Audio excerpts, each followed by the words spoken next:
That's a great question, and my response with respect is, this is a republic, it's not a democracy. You were elected, and I was elected to go do the things that we feel are right. And there's always going to be people who are naysayers. There's always going to be people who are on the opposite side of us. I'll never forget when I came in. Sorry, this mic keeps popping. I'll never forget when I came into office. One of the experienced representatives looked at me and said, "Remember this day, because you haven't taken a vote yet to tick anybody off. This is the one day where everybody loves you, and then you took a vote." So that's part of our jobs as, and I'm not going to use the word politician, as public servants. We do what we think is right. We have to do that. And it's going to push forward. How many stories are there of the Founding Fathers where they had people just pounding on them, saying you're absolutely crazy? And if they were to listen to those people, would we be where we are today? No. There's always going to be people who disagree with you, but we are in a position where we are elected leaders, and we have to lead.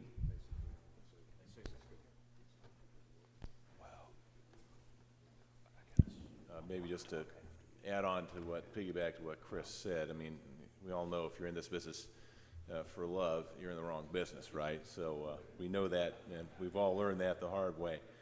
But one thing that we did in Indiana was to pass a delegate control law. We had two of them. One was how do you pick your delegate, and the criteria for that. Among them saying you could not be a federal official, not a congressperson, not a lobbyist, and not working for the federal government, just to keep it a pure state issue. But the other was also we had some handcuffs on the delegate. And Chris mentioned we need to respect each state's rules on their delegates. So in other words, if we had something that would trigger a recall of a delegate, we have to respect that, and I agree with that. We went so far as to say, Indiana would appoint 2 delegates and 2 alternates. And and each delegate takes an oath of office, including an agreement to follow unequivocally what the directions from the state legislature were. And we'll debate today, the next 2 days in December when we meet again, just exactly what do we want to say in our call for a convention. But clearly in Indiana, we've said if you don't follow the strict instructions of the legislature, you can be recalled, and your alternate takes your place. And if the entire delegation goes renegade, we'll pull out of the convention. And by the way, in Indiana, if you violate intentionally and knowingly your charge as a delegate, it's a felony. Now we did that because we wanted to make sure there was no question that there are teeth in our controls over our delegates, to deal with those naysayers who say, well, you'll never be able to control them. No one's reliable. You can't trust any elected official. We know those people are out there. Maybe they will never be appeased, but having a set of strong rules in place like that, I think, is important. Now, I just talked to one of the delegates from Florida. They did their own version of what Indiana did. I believe Tennessee also passed a set of rules. There may be as many as 4 states now that have them. And I would encourage everyone here to think about introducing those rules into law in your state. It doesn't, obviously, the Indiana model is just one variation, but having the ability to say we're going to control our delegates to make sure they follow the strict instructions of the legislature, I think is a good idea. And I hope, that's one of the things we'll talk about today and tomorrow and in December, is encouraging that process. We have our laws we can share with anybody here as a model just to get the discussion going in your state if that's of interest, and we can certainly share that with each of you. But I think that's going to work well for us, and it's one way to address what you're concerned about. Invite again anyone who would like to speak on the general topics that Chris brought up, and I know a lot of the answers and responses have been, we're going to deal with that in committee, but if you want to talk to the general body now, come on forward up to the sides, just come up to the podium. But I did want to address this as I always think the best way to illustrate the point is with a story, which this one happens to be true. I was in the great state of Kansas a few weeks ago in Salina, my wife's hometown, and I was downtown at a coffee shop, and a woman came in who's running for governor. She's on the Republican ticket, and she was handing out cards and started to make a speech, and of course, I was just a fellow there in a golf cap and a T-shirt, not really knowing who was in the audience. And on her card, she had her name and said she was running for governor of Kansas. And the next sentence in her card said, "I am not a politician." And she made a nice speech, and she talked about a variety of things, legalizing marijuana and a number of other things that I was interested in. Thought fascinating, but she said, and then she asked for questions, and because of my DNA, I usually have to ask difficult questions. And I said, yeah, it says here that you're running for governor. She said, yeah. And I said, then it says you're not a politician. Well, I'm not. And I said, well, isn't someone who's running for political office a politician? Well, she said, I'm not a typical politician. And I said, well, and typical means what? Well, you know, I don't act like politicians. I said, well, it sounds like you're acting like a politician right now. The way you're answering that question.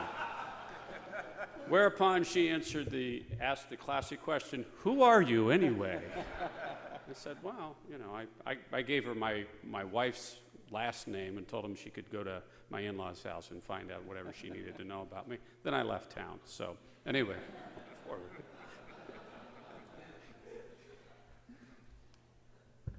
Senator Bill Cowser from Georgia. I've been involved in this process really for several years now, starting with the Balanced Budget Amendment Task Force, and that was kind of my objective for getting the Article 5 convention. And I had a little bit different mental concept of what we were doing here today before I heard this introduction. I thought that we were going to draft the rules for the Article 5 convention. And then I had envisioned this, that we would be presenting our work product to the states for them to pass. We have more than half the states in attendance here, and I thought we would come up with it. Now it sounds like we're gonna plan for the group to write the rules. If I'm following this right, we're setting up something asking for states to call a convention of states to write the rules. So we're not even writing the rules. I don't know why we're getting into the weeds with our committee process if we're deferring that to some legislative body in the future. So I'm just still trying to weed through that in my mind. I mean, it's like we're a bunch of high school students at a model UN or a model legislature now. We're not really doing anything that we're calling for action. I did see that we would have legislative action called for. I thought we would propose the rules and then we would try to get as many states as possible to adopt identical resolutions on how the convention would be run. And my pushback, it took us several years to pass our application for an Article 5 convention in Georgia, was the runaway convention people. And my hope was that by us coming up with rules that you would satisfy those naysayers in the other states we need to call the convention. If they're saying, oh, it might run away, to all say, no, we've got a majority of the states that have already adopted this template, how it's going to be run. So have no fear, it's not going to be a runaway convention.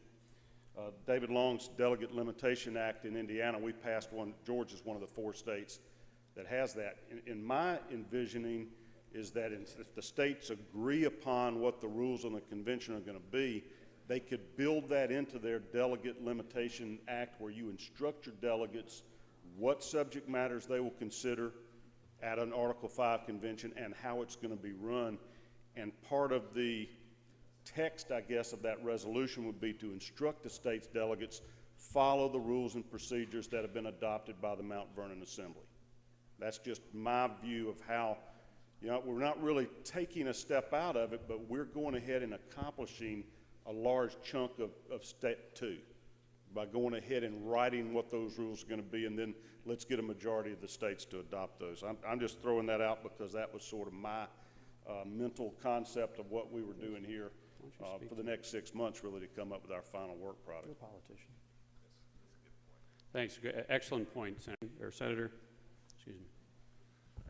Senator Holzman from Missouri, I agree with you. The problem is none of us are here officially, well, at least I know my delegation is not, having been approved by our General Assembly. I was appointed by President Pro Tem Tom Dempsey. Our House member was appointed by Speaker Tim Jones, but neither the President Pro Tem or the Speaker have been authorized by our General Assembly to officially have us speak or vote on behalf of the state in that assembly. So I'm comfortable having discussions on a work product, but I think that if we were to walk away today with a template, with a resolution that would give the authority and the authorization to a rulemaking convention, that would be something significant that we could walk away with. So I am not suggesting that we don't discuss the finer details of what the rules might entail, but that the end product might be a little bit more tailored to the authorization that's going to be required for us to have that rulemaking convention. Thank you. I think it's an excellent discussion, and what there has to be some working group, and I appreciate the model legislation. You know, that's how we came up with the white line on the side of the road in Ohio from some high school convention, apparently, that did that, I was told. But you know, Chris and I have talked about this, the chairman and I, and the steering committee, we've talked back and forth. I think what we're doing here today, and not just today and tomorrow, are drafting a set of rules that either through the convention process or through the several states adopting it process that we have. But the process has to start somewhere, and it has to start in a multi-state effort. If we sat down in Ohio and said, here are some good rules, well, gee, did you have anybody from Indiana in the room at the time you were doing that? And so that's really what we're trying to do, is have a multi-state effort. We can draft rules, much like the NCSL and ALEC drafts model legislation. That's really the best model to look at. We don't have, as the senator from Missouri said, we don't have a approval for us to say, these are the rules because the guy from Ohio was there and said so. I would have to take these back to the House and Senate and have those approved. And they would have to be approved even if a convention, ultimately those would go back for the several states for approval. So it's an excellent point, and I don't want the procedure to be misunderstood in the sense that we can't officially adopt them, but the process has to start somewhere in a multi-state effort, and this is the beginning of that, I think. So. And I'll